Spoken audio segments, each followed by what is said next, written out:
Hey, what's going on everybody? Anushka Sheffy here, and in this video I have something pretty cool for you. I want to break down exactly how I was able to generate $171,000 in the last 30 days on Amazon with dropshipping, okay? And this is going to be pretty much my #1 tip for you guys if you're trying to build a wildly successful Amazon business that does like $20,000 profit a month, $10,000 profit a month. If you want to do big numbers, this video is going to be for you. So let's get right into it, guys. So on the screen, what you can see is, well, I have the screenshot here, and I tried to make it a little bit bigger because it's extremely small, so it may look a little bit fuzzy, but I did that to show you guys what's going on. And this is a sales summary directly from my Amazon seller dashboard. As you can see, it's today, 1/2/18. So this is exactly from today. This is the last 30 days of sales, okay? And this is running days. This is not like in the last month, right? It's not December, November. This is the last 30 days running. So this will be from, I guess, December 2nd to January 2nd. We did about $171,000 in sales, but last month we did 20,000 profit. It was about $180,000 in sales 2 days ago. It's dropped a little bit. You know, it always drops after the holidays. No big deal. Something we're used to. But here we go. So what we see here is the last 30 days, as I said, and we have $171,413 in sales, okay? So this money came into our Amazon account. That is by far not how much money we are making in any single way. I want to be very clear about that. This is $171,000 in sales. From that, Amazon takes 15%, okay? So that's going to be 15% right off the top. And on top of that, there is cost of goods. Okay, so we have our cost of goods. I'll just put COG here. And we have, a ton of other stuff that is included in this, 15%. Then we have fees to sell on Amazon, which is like $30, $40 a month. It's no big deal. So you have your $40 fee. But overall, what I'm trying to get at is that this is not our profit. So what's our profit on that? We roughly do about 10%, maybe a little bit more, 15% profit.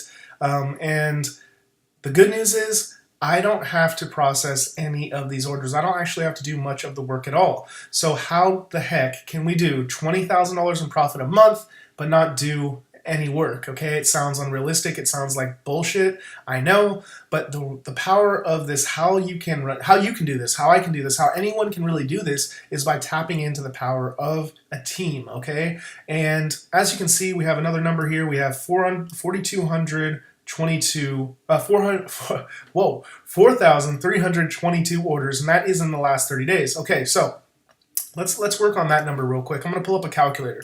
So we have 4,322 orders. Now, this is not FBA, right? So if you don't already know, I'm a drop shipper.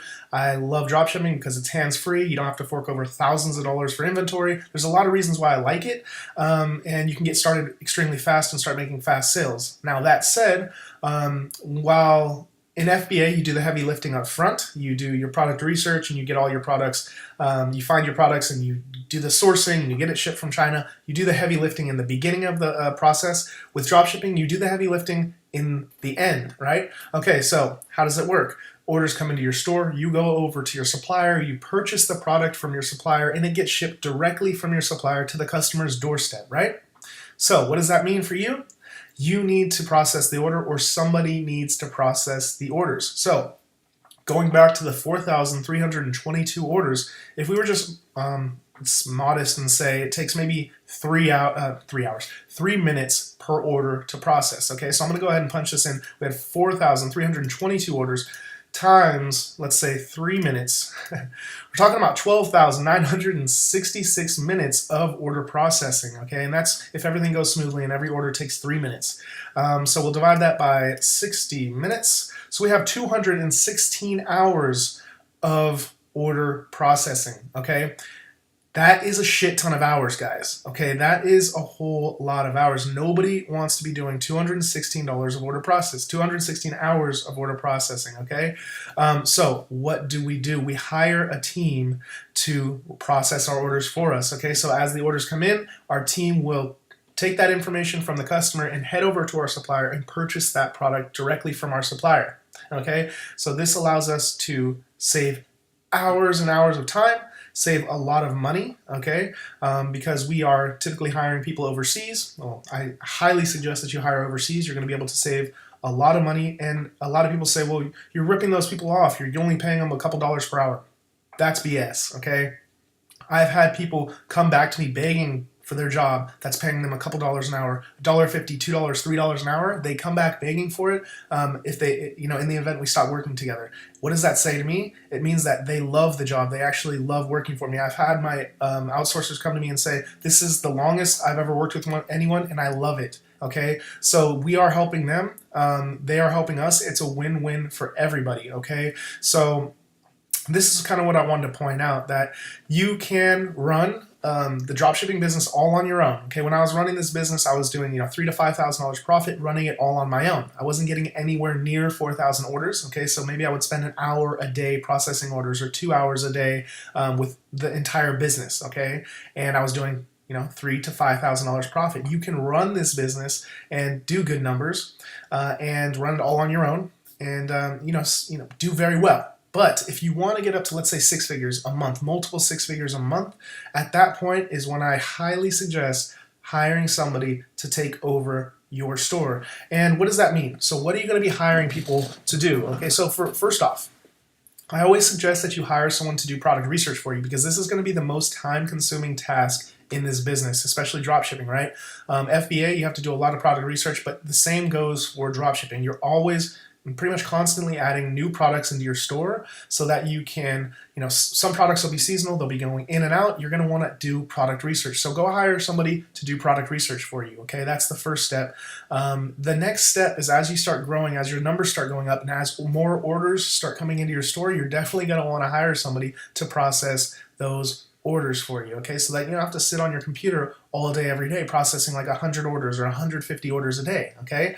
And so how do you want to hire people to process orders for you? First of all, I always suggest hiring people that already have the skill set. And this may sound obvious, but people, for some reason, they want to hire somebody and teach them exactly how to do everything. But if somebody has already done it, if they've already worked in, let's say, customer service, they already know how to deal with it. If they've already done Amazon customer service, it gives you a head start. So you can train them with your detail stuff, but they already have a strong foundation to build on, okay? So that's what I would suggest with any position. If you're looking for a product researcher, look for somebody that has already done Amazon product research. And you can tell this by, you can ask them, interview them. I highly suggest that. But, if you haven't interviewed them, you're just creating a list of people to potentially work with. How can you tell? Check their reviews, okay? You can head over to upwork.com, and all these people have reviews, at least the people I like to work with, okay? I like to set my filters to say, hey, they've had some jobs, they have reviews. I like to see that they show up for their jobs, okay? If somebody has like a 70% show up rate, or whatever that number is on Upwork, then you probably don't want to work with them because they're unreliable. So I tend to set that to 90% or higher. Okay, I want to see successful people that have worked in the past and done what I want them to do, so that I can take them and kind of mold them to exactly what we need to get our business to where we want to go. All right, so that's my number one tip for you guys. When I started this business, I was anti-hiring people. I said, I'm going to do this for myself. I'm going to process all the orders. I'm going to do the returns. I'm going to track the orders. I'm going to deal with customer service. And while I did make great money and I ran it on my own, I found that I hit like a barrier. There was always like a barrier, okay? And that barrier for me was about 30,000 in sales.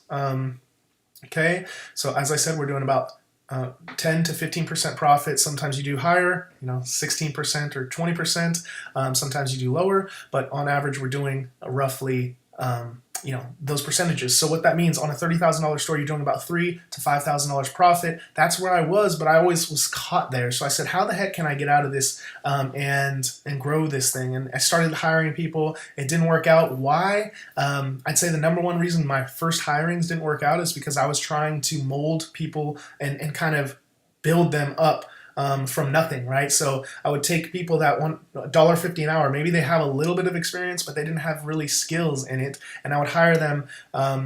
They would end up not working out. They couldn't do the job properly. I don't know exactly what their issue was. I would train them. It just wouldn't work out. And that's what I found. Okay, maybe it's been different for you. Perhaps I'm not the best coach to hire these overseas employees. I'm not sure what happened. But when I flipped the script and I said, you know what, why don't I go hire people that are already doing what I want? it became a lot easier to grow those numbers and grow my store. Okay, so that's what I suggest for you guys. If you want a big store, grow a big team. And this is how you're going to be able to grow massive numbers on your Amazon store. So first step would be to hire a product researcher, start getting more sales. As the sales start growing, then you can go and hire order processors to process those orders. One concern that I would like to cover is one of the biggest concerns with hiring people is, hey, do I have to give them my credit card information? Okay, when you run a dropshipping business, the good news is in most cases, you don't have to hand overseas employees your credit card information if that's something you're worried about. And how you can get past this is by just simply on your supplier's website, they should have a way to add your credit card system into their system, right? And save that information. Now, it will not save the entire credit card. It will just show you the last 4 digits. And what you need to do is you give your team the CVV code so that when they go to process orders, they don't have the credit card, but they do have the code. And when it asks for the code, they put that in, and that should be enough to get your orders processed without giving up your credit card information. Now, me personally, I think that if you want to grow a wildly successful business that does these kind of numbers, you're going to need to trust your team. You're going to have to get better at trusting people. In the end, you're on the same team. They want to grow your store so they can stick around and work for you indefinitely, right? They don't want these short-term gigs. They want to work for somebody that they can grow and potentially make even more money and maybe down the road get a higher position, okay? And this is what I'd suggest, guys. Get out there, hire somebody, hire just one employee and see how it goes. If it doesn't work out, don't give up, because that's what I did. It was the biggest mistake because it was like months of me trying to figure out, why the heck isn't this working? Why can't I get to 6 figures a month? Why can't I? Why can't I? And then once I hired somebody, it was like, man, once you start hiring good employees that already are skilled, it's magical what can happen, guys. So, if you enjoyed this content, I would highly appreciate if you like this, share, subscribe to the channel, because I'm trying to put out more content like this for you guys all the time. I want to push you guys to be successful with your Amazon business, with your dropshipping business. I'm getting into FBA, okay, so you can follow me in my FBA journey. I'm doing a lot of stuff with e-commerce, and I want to share this journey with you guys, share the knowledge that I'm going to, gain. Just the other day, I did a $250 per hour lesson with an awesome FBA guy, okay? His name's Matt Loberstein. If you want to check him out on his channel, super cool dude, amazing content. I would highly suggest if you're looking for FBA stuff, head over to his channel, subscribe to him, because man, that content, that hour was powerful, guys. And with anything I do, I'm always trying to learn more, absorb like a sponge, so that I can, 10 years down the road, have a massive $1 million per month e-commerce business that works for me, okay? So if you like that, if that sounds cool to you, stick around, subscribe, like this video, and I hope to see you guys on the next one, all right? Thank you very much. Have a good day.